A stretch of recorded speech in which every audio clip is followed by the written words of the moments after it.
In this video, I'm going to explain exactly what an NFT is, because honestly, we were looking them up and they are really confusing. So in this video, you're going to learn exactly what they are, why they are valuable, because that was our biggest question, and what the buying process looks like. So a non-fungible token, also known as an NFT, is a type of digital token or asset. A common analogy is to think of these as digital trading cards or digital paintings. Whenever you buy an NFT, you are basically just buying the rights to that specific asset. Now, non-fungible means that it can't be changed whenever it is created. You can't split it up, and it must be distinguishable from something else. Unlike a Bitcoin, one Bitcoin is the exact same as another Bitcoin. Well, with NFTs, they're never the same. They're always different. And also, a token is just a small piece of data that you own. Together, an NFT is a token that you own that doesn't change throughout time. So that's the basics. But when it comes down to the technicals, what exactly is an NFT? Well, NFTs are actually just a piece of data that is owned by an address. And whoever has the password to that address, they own that piece of data. And this piece of data can be bought and sold to different addresses. And that data is verified on a blockchain. And you can actually check the owner history is always trackable with an NFT. For example, this crypto kitty that sold for $600,000 is essentially just a small URL that is owned by an address. The only thing that person owns is a tiny piece of data. Now that piece of data points to a server somewhere that usually hosts an image. And technically, whoever owns that server could change the image. And it's important to know what you are actually buying when you buy an NFT. You are buying a piece of data that points to a server that hosts either an image or a GIF. You should know that the server could change, or that the image and GIF could change. It's actually the specific piece of data that you actually own on the blockchain, not the access to the server and not the image or the GIF, but rather that tiny piece of data that points to the server. So in a sense, when you buy an NFT, you're buying a small piece of data that represents something larger. Kind of like buying a stock. You're not buying the entire company, and unless it's a dividend stock, you're not actually getting anything from it. So this brings us to the question, why would you want to buy an NFT? And there's many reasons, but right now the main reason most people are buying is because they see NFTs as collectibles in the investment category. So let's go over 4 main things that make an NFT valuable. Number 1, first. So just like Bitcoin is so popular because it was the first cryptocurrency, the first NFTs of specific creators or businesses will also have value. For example, Pokemon cards are quickly gaining popularity, and the most expensive cards are those that were produced in the first edition. So let's say if you have the first United States NFT, it will likely have some perceived value. The second thing that makes an NFT valuable is its utility, which in other words is the real-world benefits. So imagine if Elvis Presley was still alive and he sold 50 NFTs. Now by owning one of them, you could have lifetime access to any of the shows that he participated in. Now these NFTs would quickly become popular and very expensive due to their real-world benefits. Personally, this is the only reason I would buy an NFT, is if it had a real-world benefit. And I think in the future, almost all NFTs will evolve to have this sort of aspect. Creators will sell NFTs for income, and in return, have a membership community or do a monthly lunch meeting or something in that fashion. The third thing that makes an NFT valuable is if it's unique or rare. So for example, think of the Mona Lisa. Anyone can have a copy of the Mona Lisa in their room, but only one person, or a museum in this case, can hang up the real painting by Leonardo da Vinci for everyone to view. Now the same goes for the original Constitution of the United States, or a Babe Ruth signed baseball. They are rare. Imagine if Stephen Hawking only minted 3 NFTs.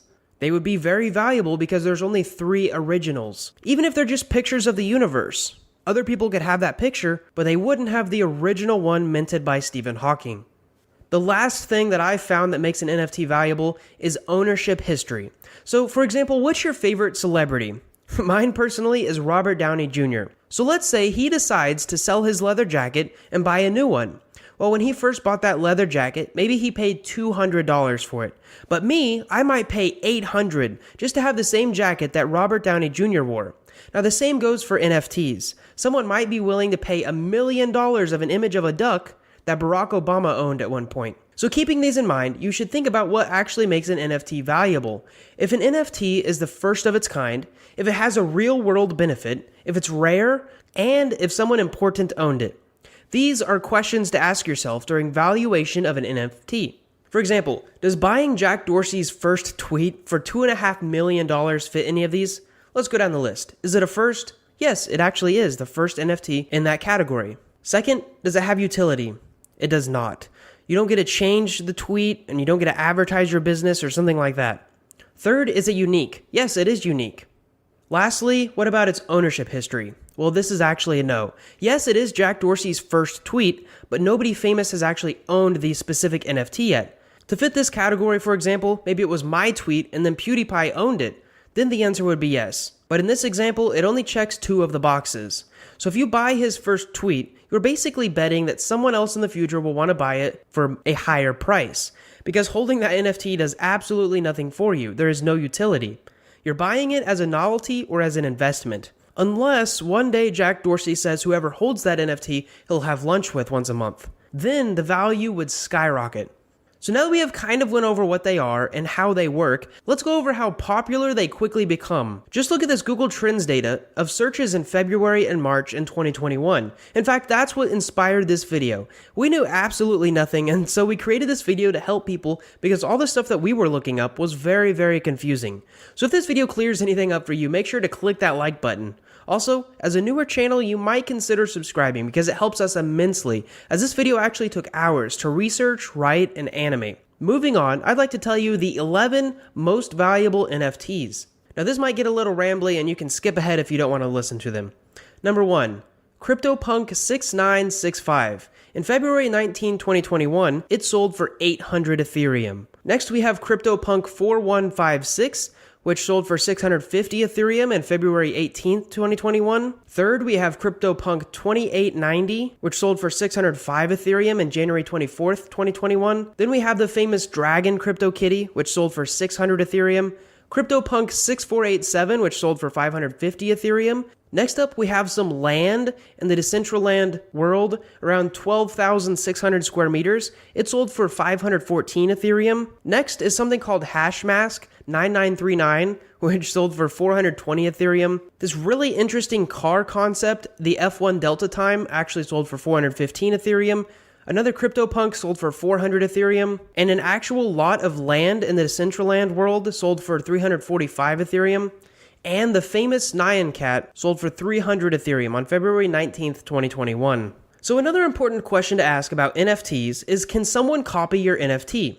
Well, technically, yes. Someone can copy an NFT just like any other piece of artwork, but the original NFT address can be traced back to the original creator since all NFTs have a log of their transaction history. It's also important to note someone could create a new NFT that points to the exact same hosting address that the original NFT does, or they could point it to a different address that is of the same image or GIF. Now, the value in an NFT is not the image, it's the specific piece of data. Just like I could make a free throw at my local YMCA, and LeBron James could toss one in while 30,000 people are watching. Even though these are basically the same thing, one has way more value based on what other people think of it. I may be doing the exact same thing LeBron is doing, but people value his free throw way more than mine.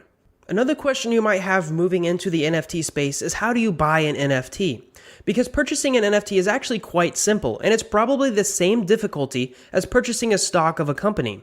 Now, you should know most NFTs are sold on marketplaces, kind of like eBay, Amazon, and Facebook Marketplace, but that specialize in NFTs. One thing that might be a drawback of buying NFTs is that they are usually purchased with Ethereum, so you'll likely need to own some actual Ethereum before you purchase a CryptoKitty or an NBA Top Shot. Buying cryptocurrency and trading it to a wallet that you can buy an NFT usually takes some technical skill on transferring crypto, because if you do it incorrectly, you could lose all of your money in the transaction. So here are the 4 most commonly used NFT exchanges that allow you to buy and sell NFTs. app.rarible.com, niftygateway.com, OpenSea.io, and superrare.co. So whenever you go to buy an NFT, the first step is to create an account on that specific website. Step number 2 is that you'll either have to buy crypto on another exchange and then transfer it to the wallet on that exchange. You should know NFT wallets are very similar to any other cryptocurrency wallet. They usually have a public and a private key. And for those wanting the technicals, most are based on the ERC721 protocols. But I promised that I would not get too technical in this video. And then lastly, you can actually bid like an auction and pay for whatever NFT that you're attempting to buy. And if you win, that NFT will get added to your account and then stored in your wallet. Which brings us to the next question. Where do you store your NFT? Because now that you've purchased your NFT, you're probably wondering where the heck you store it. Well, you store it on a wallet. You'll want to make sure that it's safe and accessible to show your friends and other people what you've recently purchased. Now, the best way to store your NFTs is on a hardware wallet. Something along the lines of a Ledger Nano, where it can be offline and protected. But if you're wanting to keep it online, here are some online applications that host wallets for you. MetaMask.io, TrustWallet.com, and Engine.io. And if we were to go any further in on this process, it would probably take quite a bit of technical knowledge, so I'm sorry to say that's where this video ends. I hope you found it helpful, and I hope it clears up some confusion. Ending this video, please don't forget to like the video and subscribe so you get future Whiteboard Crypto videos just like this one. We promise to keep it simple for you. Thanks for watching, and we hope to see you in the next one.